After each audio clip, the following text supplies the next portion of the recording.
Hello दोस्तों, आज का जो हम वीडियो बनाने जा रहे हैं इसमें हम आपको ये बताएंगे कि क्या जो आखिरी 40 और डेज बचे हैं इसमें हम बीपीएससी निकाल सकते हैं या फिर नहीं निकाल सकते हैं।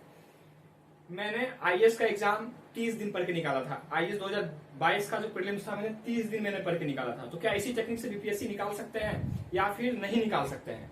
ठीक है, क्या सिलेबस कवर हो सकता है 30 दिन में या फिर नहीं हो सकता है? एक लाइन में अगर आप आंसर पूछे तो मैं ये बताऊंगा बिल्कुल ही निकाला जा सकता है। ठीक है, 30 दिन अगर आप अच्छे से पढ़ ले, 30 डेज अगर आप अच्छे से पढ़ लें तो ये एग्जाम निकल जाएगा।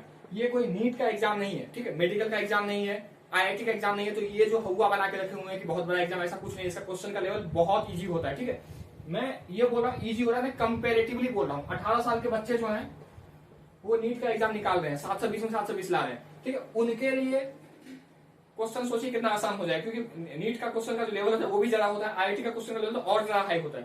तो बिल्कुल ही 30 दिन में निकाल जा सकता है। तो इस तरीके से मत देखिए कि बहुत बड़ा एग्जाम है नहीं निकलेगा, एक लाइन में निकल जाएगा। किस तरीके से निकलेगा ये आप वीडियो देखिए, पता चल जाएगा। ठीक है, मैंने जितने भी एग्जाम निकाले हैं 30 दिन 40 दिन पढ़ के ही निकाले हैं। चाहे मैंने बीएचयू का निकाला था, जेएनयू का निकाला था, आईएमसी का निकाला था, जितने भी मैंने एग्जाम निकाले, जेआरएफ मैंने निकाले, मैंने जेआरएफ की तो पढ़ाई नहीं, कभी पढ़ाई नहीं मैं।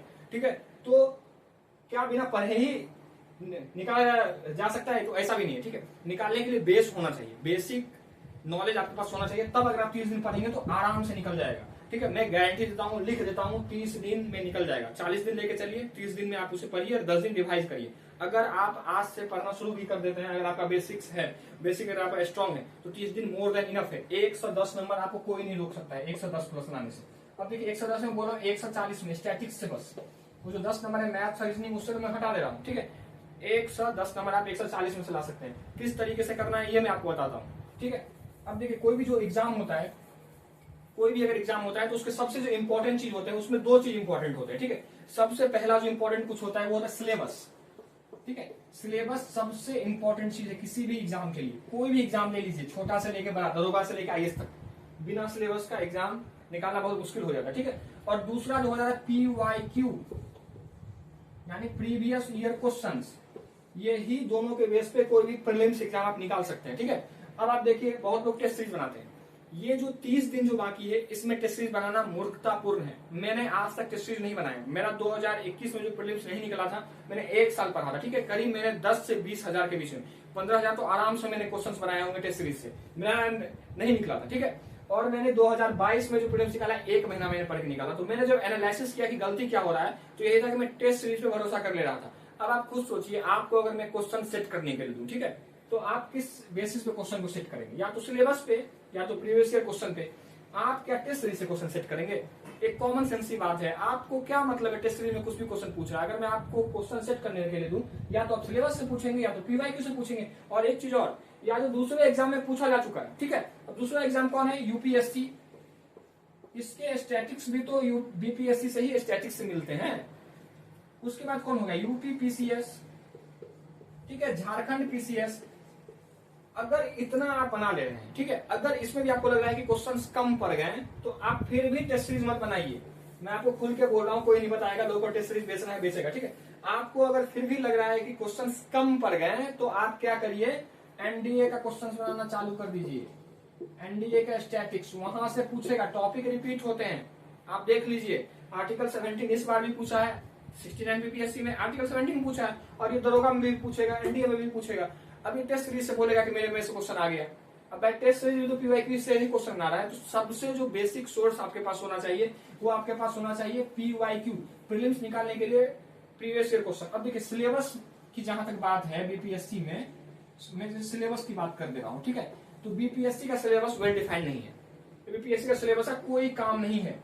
प्रीलिम्स इवन अगर आप आईएएस का भी दे रहे हैं, तो मैंने आईएएस का भी प्रीलिम्स का आज तक सिलेबस नहीं देखा, लेकिन मैंने प्रीलिम्स मैंने क्वालिफाई किया। ठीक है, तो सिलेबस की कोई जरूरत नहीं है। तो बीपीएससी का सिलेबस आप नहीं देखेंगे फिर भी चलेगा। अब आपके पास बचता क्या है? सिर्फ और सिर्फ पीवाईक्यू। अब पीवाईक्यू को बनाना किस तरीके से, सबसे बड़ी बात यह है, क्या आप सीधा पीवाईक्यू 10,000 कर लेंगे तो निकल जाएगा? नहीं। अब जो है क्वेश्चन सेटर ज्यादा एडवांस हो चुके हैं, तो वो पीवाईक्यू को एनालिसिस करने से आपका बनेगा। अब देखिए पीवाईक्यू के जो ऑप्शंस होते हैं उसको एनालिसिस करना पड़ेगा। मैं आपको बताऊंगा अभी करके पूरा तरीके से। और जहां तक रही सोर्स की बात, वो भी मैं आपको बताऊंगा कि क्या पीवाईक्यू के लिए सोर्स क्या होना चाहिए प्रीवियस ईयर क्वेश्चंस के लिए। अब देखिए, जो स्टैटिक्स के हैं उसके सोर्स तो आपको रखने होंगे, एक आपके पास बुक, एक दो बुक होना चाहिए। अब जैसे कि लूसेंट आपके पास होना ही चाहिए, ये इसलिए क्योंकि मान लीजिए कोई टॉपिक आया आपको पढ़ना है, तो आप कहां से बुक लाएंगे, तो लूसेंट रख लीजिए, फिर से लक्ष्मीकांत रख लीजिए। मैं आपको सारा बताऊंगा कि किस तरीके से पढ़ना है, आप बस 2-4 मिनट 5 मिनट वीडियो देखिए, सारा कुछ पता चल जाएगा। और जैसे हिस्ट्री के लिए जो हो गया, कोई बुक की जरूरत नहीं, क्योंकि हिस्ट्री का बुक जो भी आता है मोटा आ रहा है, तो अब 30 दिन में हिस्ट्री की बुक पढ़ने की जरूरत नहीं है। बहुत लोग स्पेक्ट्रम पढ़ते हैं, ठीक है, मैंने खुद स्पेक्ट्रम पढ़ा हुआ है, लेकिन 2020-21 में ही मैंने पढ़ा था, ठीक है। जिस पर मैं निकला मैंने स्पेक्ट्रम मैंने नहीं पढ़ा, जितना बार भी मैं निकला, तो मैंने स्पेक्ट्रम को मैं नहीं पढ़ा हूं, ठीक है। तो स्पेक्ट्रम के बजाय आप टॉपिक को करने की कोशिश करिए। अब मैं आपको एक बात बोलता हूं, 1857 एक टॉपिक है, आप स्पेक्ट्रम के 40 पन्ना में से ये टॉपिक कर लें, या फिर लूसेंट के 2 पेज में से ये टॉपिक कर लें, क्या फर्क पड़ता है। अगर आपको 1857 आ रहा है तो आ रहा है, ज्यादा क्लेवर नहीं बनने की जरूरत है, फास्टर बनिए। अभी अगर आपको निकालना है कि 14 दिन ओनली 40 दिन के आसपास है, तो अभी आप फास्टर बनेंगे तो ज्यादा फायदा होगा। क्लेवर बनेंगे कि यहां से कर लेता हूं, यहां से कर लेता हूं, तो छूट जाएगा, कुछ नहीं होगा। ये एग्जाम का जो सिलेबस है तो बड़ा है, आप देख रहे हैं बड़ा है, तो आप सारा चीज के लिए बुक को पलटा के नहीं बैठ सकते हैं। स्पेक्ट्रम में आप 40 पेज केवल 1857 को नहीं दे सकते हैं, इतना आपके पास टाइम नहीं है। देंगे तो फिर आपका नहीं निकलेगा, फिर आप जाके कहीं पे रिसर्च करिए, पीएचडी करिए, कोई मायने नहीं एग्जाम का फिर, ठीक है। अब देखिए, आप फंडामेंटल लाइन से हो गया, ये आप कहीं से भी पढ़ ले, क्या मतलब है, आप लक्ष्मीकांत से पढ़ रहे हैं या इंटरनेट से पढ़ रहे हैं, कोई फर्क नहीं पड़ने वाला। आपको फंडामेंटल लाइट आता है या नहीं आता है, ये फर्क है। अगर आप सीख गए तो बहुत अच्छा, नहीं सीखे तो आप कहीं से भी पढ़ रहे हैं, कोई मैंने नहीं आपका, ठीक है। तो फास्टर बनिए। अब मैं आपको बता दे रहा हूं कि क्वेश्चन को एनालिसिस किस तरीके से करना है। मैं 4-5 क्वेश्चन आपको लिखूंगा और मैं बताऊंगा कि एनालिसिस किस तरीके से करना है। अगर आप इस तरीके से एनालिसिस कर ले जाएंगे, मैं लिख के देता हूं, गारंटी देता हूं, मेरा कॉन्फिडेंस है। मैंने 6-7 एग्जाम जितने भी निकाले हैं इसी तरीके से निकाले हैं, ठीक है। इवन आईएएस का जो प्रीलिम्स है मैंने इसी तरीके से निकाला है। मैं आपको आज बता दे रहा हूं, बहुत कम लोग आपको बताएंगे कि पीयूआईक्यू को एनालिसिस किस तरीके से करना है, ठीक है। मैं क्वेश्चन यहाँ पे दूंगा, 4 ऑप्शन रहेंगे, उसको किस तरीके से एनालिसिस करना है वो मैं सारा चीज आपको बताऊंगा, ठीक है। अब उसे सॉल्व कैसे करना है मैं आपको बता रहा हूँ, बहुत कम लोग इस तरीके से आपको बता पाएंगे, ठीक है। आप देखिए, अगर आप इतना कर लेते हैं तो बिलीव करिए, एग्जाम निकालने से कोई रोक ही नहीं सकता है, कोई नहीं रोक सकता है। बस आपको मैं जितना बता रहा हूँ उतना आप करिए 40 दिन। अब देखिए द कंसेप्ट ऑफ डीपीएसपी, ये 69th बीपीएससी का क्वेश्चंस मैंने 2 लिया है, और मैं कुछ क्वेश्चंस लेकर आपको बताऊंगा। The concept of DPSP in Indian constitution was borrowed from the constitution of. इसमें अब आपको किस तरीके से पढ़ना है, देखिए। आप अगर क्वेश्चंस कर जाएंगे, मैं जैसे आपको बता रहा हूँ, पूरा का पूरा सिलेबस कवर हो जाएगा आपके 30 दिन में, 30 दिन से पहले ही हो जाएगा। आप अगर 8 घंटा भी रोज इतना टाइम देते हैं तो कहीं भी टेस्ट सीरीज लगाने की कोई जरूरत नहीं है, ये आप मुझ पे छोड़ दीजिए, मैं आपको गारंटी दे रहा हूँ, कोई भी टेस्ट सीरीज नहीं लगानी पड़ेगी। इतना आप कर लेंगे, आपका पूरा टाइम इसी में चला जाएगा, ठीक है। अब देखिए, इसको किस तरीके से एनालिसिस करना है। आप इसका आप आंसर जानते होंगे, आयरलैंड, उससे कोई फर्क नहीं पड़ता है। अब ये क्वेश्चन शायद ही रिपीट हो, ठीक है। अब रिपीट क्या होगा, टॉपिक रिपीट होगा, कभी भी टॉपिक्स रिपीट होंगे। अब तो अब डीपीएसपी है, डीपीएसपी जो है इसे आप पूरा का पूरा, अब आपको डीपीएसपी पढ़ना है, ठीक है। हमको यहाँ से क्या सोर्स मिल गया, डीपीएसपी। अब डीपीएसपी हम क्या करेंगे, लक्ष्मीकांत, हमारे पास अगर लक्ष्मीकांत है तो इजी है, अगर लक्ष्मीकांत नहीं है तो आप सिंपल गूगल कीजिए या फिर यूट्यूब पे जाइए, डीपीएसपी को देख लीजिए। तो मैंने जैसे मेरे पास लक्ष्मीकांत, तो लक्ष्मीकांत के आप देखेंगे शायद चैप्टर नंबर 8 में डीपीएसपी दिया हुआ, देखिए चैप्टर नंबर 8 में डीपीएसपी दिया हुआ है। अब आप इसे पूरा का पूरा पढ़ जाइए, 10 पन्ना का है, ठीक है। तो आप इसे 20 मिनट में पढ़ सकते हैं, तो आप डीपीएसपी को पढ़ जाएंगे। अब देखिए डीपीएसपी आपका कंप्लीट हो जाएगा। क्या इसे नोट्स बनाने हैं, नोट्स बिल्कुल नहीं बनाना है। अब आपके पास टाइम नहीं है नोट्स बनाने के, क्या करिए, डीपीएसपी आ गया। अब आप जब यूपीपीसीएस का मान लीजिए प्रीवियस ईयर कर रहे हैं, वहां पे भी डीपीएसपी आया, तो तुरंत फिर लक्ष्मीकांत खोलिए और फिर डीपीएसपी कर जाइए, ठीक है। इससे क्या होगा, मल्टीपल टाइम रिवाइज होगा। मल्टीपल टाइम रिवाइज होने से क्या होता है, सिंपली है आपके मसल मेमोरी में सेट हो जाएगा चीज। मसल मेमोरी क्या होता है, जैसे आप क्रिकेट खेलते हैं, देखिए जितने भी बड़े क्रिकेटर्स हैं हमेशा प्रैक्टिस करते हैं, भले वो किसी स्तर पे क्यों ना, विराट कोहली भी है, सुरेश रैना, जो भी है, जितने भी बड़े क्रिकेटर हैं, सुरेश रैना बहुत प्रैक्टिस करता था, Virat Kohli, MS Dhoni, muscle memory में सेट है, बॉल आएगा खुद ब खुद चला जाएगा। अगर आपके मसल मेमोरी में सेट रहेगा तो आपका हाथ खुद ब खुद सही आंसर पे चला जाएगा, ठीक है। इतना आप समझ लीजिए। तो आपको जितने बार भी डीपीएसपी अब आपको दिखेंगे उतना बार आपको किताब को पलटना ही होगा। अगर आप नहीं पलट रहे हैं तो एग्जाम में भूल जाएंगे। अब देखिए उसके बाद क्या है, was borrowed from the constitution of, ये भी एक अलग टॉपिक हो गया। ये सोर्स ऑफ कॉन्स्टिट्यूशन एक टॉपिक है, सोर्स ऑफ कॉन्स्टिट्यूशन एक टॉपिक है ना, तो ये सोर्स ऑफ कॉन्स्टिट्यूशन है। अब देखिए यहाँ पे जो दिया डीपीएसपी कहां से बॉर्डर हुआ था, एक हॉट टॉपिक और क्या हो गया कि और कौन सब चीज, जैसे फंडामेंटल राइट कहां से बॉर्डर हुआ, जैसे अमेरिका से हुआ, यूएसए। तो अब आपको फंडामेंटल राइट भी पूछ सकता है, क्योंकि एक पूरा का पूरा टॉपिक ही तो बन गया ना, सोर्स ऑफ कॉन्स्टिट्यूशन क्या है आपके, पूरा का टॉपिक ही बन गया।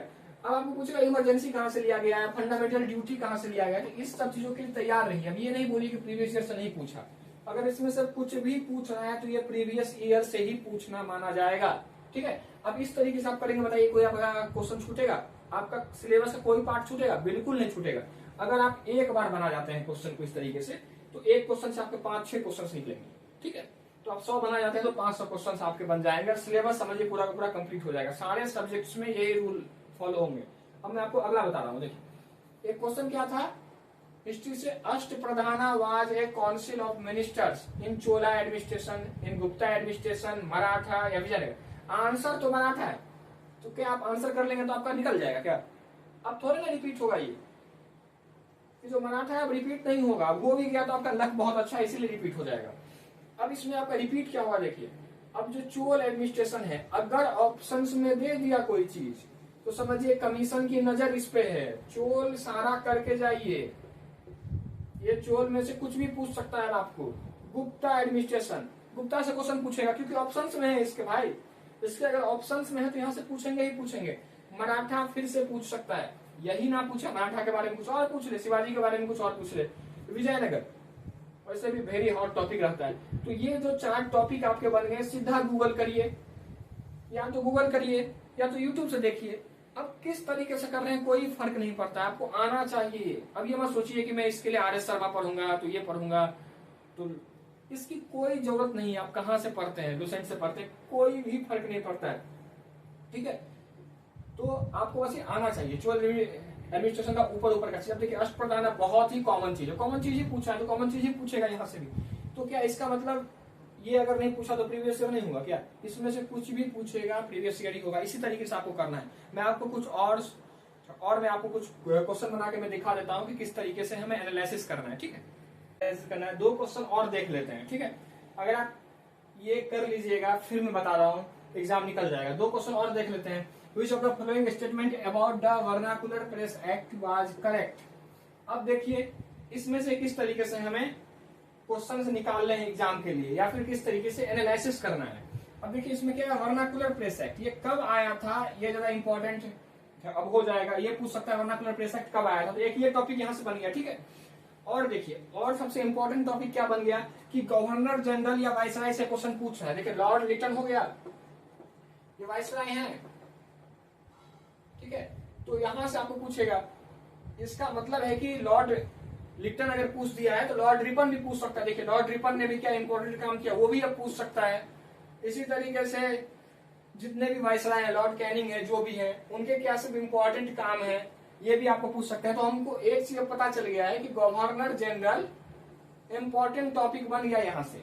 अब गवर्नर जनरल को हम छोड़ के नहीं जा सकते, अफोर्ड नहीं कर सकते। फिर बोलिएगा कि क्वेश्चन मिला नहीं प्रीवियस ईयर से, भाई प्रीवियस ईयर से ही है। कोई भी गवर्नर जनरल अब आपके आते हैं, लॉर्ड कर्जन आ गए, मान लीजिए अगला बार आ गया कि यूनिवर्सिटी क्रिकेट टाइम में आया तो लॉर्ड कर्जन। अब आपको हिंट तो देख ही दिया ना, क्वेश्चन 69 बीपीएससी से बता दिया कि हम इस तरीके से गवर्नर जनरल से क्वेश्चन पूछते हैं। तो गवर्नर जनरल को पूरा करके जाइए। मैंने एक वीडियो बना भी दिया है, एक वीडियो मेरा कंप्लीट नहीं हुआ है। मैंने पार्ट 1 में 1858 तक के गवर्नर जनरल को मैंने कंप्लीट कर दिया है। मेरा चैनल का नाम जो है कंपटीशन क्योर है, ठीक है। तो कंपटीशन क्योर पे मैंने 1858 तक के गवर्नर जनरल को कंप्लीट कर दिया। जितने भी इंपॉर्टेंट उनके काम है सारा मैंने बता दिया है। कौन सा पहले गवर्नर जनरल थे, गवर्नर जनरल ऑफ इंडिया पहले कौन थे, सारा मैंने उसमें बताया। आप जाके देख लीजिएगा, सर्च कर लीजिए, ठीक है। और भी मैं सेकंड पार्ट बना दूंगा, ठीक है। तो अब आपको इसमें से क्या करना है, वर्नाकुलर प्रेस एक्ट इंपॉर्टेंट हो गया, ठीक है। इसी टाइम में दिल्ली दरबार आया है, जो सब इसी टाइम में आया है, टाइम फ्रेम में आया है, वो भी आपको कर जाना है। ये एक स्टेप अहेड हो जाएंगे आप, ठीक है।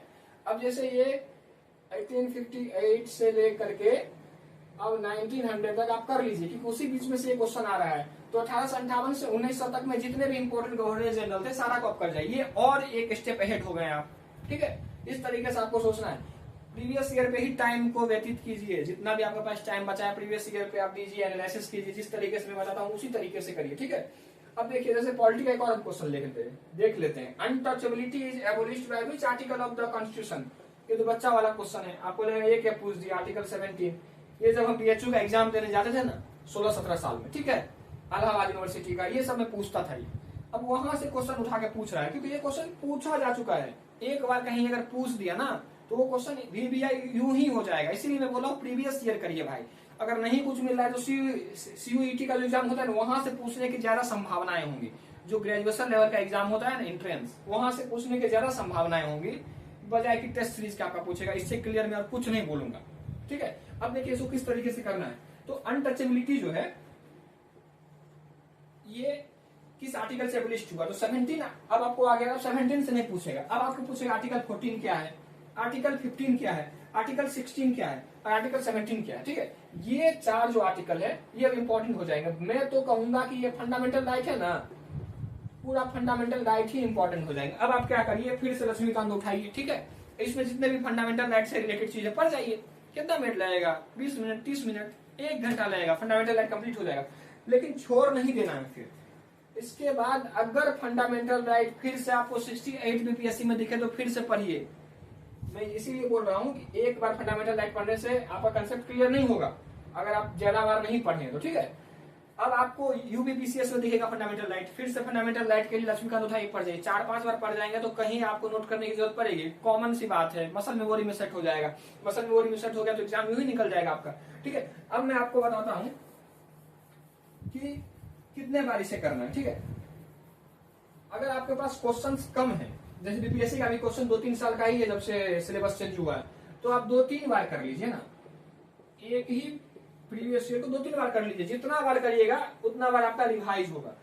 अब इंपॉर्टेंट यही कि जो ज्यादा बार पीवाईक्यू करेगा उसके निकलने की संभावनाएं ज्यादा होंगी। इसी बेसिस पे निकलेगा ही निकलेगा।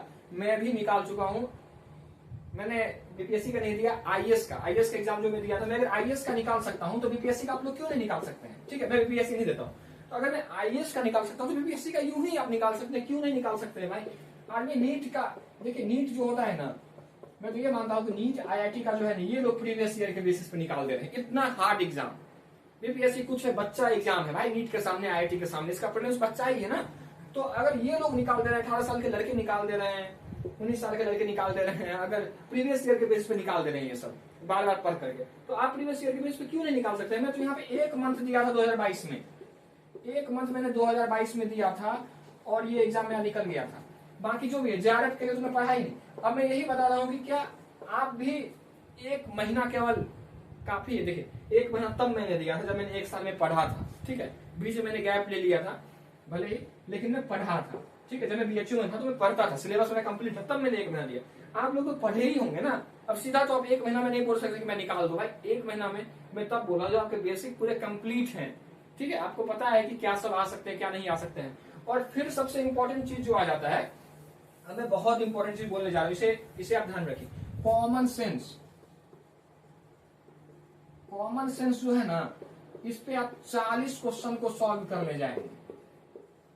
अब ये कॉमन सेंस डेवलप कैसे होगा, बार बार क्वेश्चन बनाने से। और भी मैं आपको बताऊंगा कि गेस कैसे करना है, ठीक है। वाइल्ड गेस नहीं करना है भाई, एजुकेशनल गेस किस तरीके से करना है ये मैं आपको बता दूंगा कि बहुत सारे स्टेटमेंट रहेंगे, उसमें से क्या गलत रहेगा क्या सही रहेगा, किस तरीके से पूछा जा रहा है तो क्वेश्चन सही है, किस तरीके से पूछा जा रहा है तो हम स्टेटमेंट को गलत मान सकते हैं। ये कॉमन सेंस पे ही डिपेंड होता है। 40 क्वेश्चन बना ले जाएंगे कॉमन सेंस पे।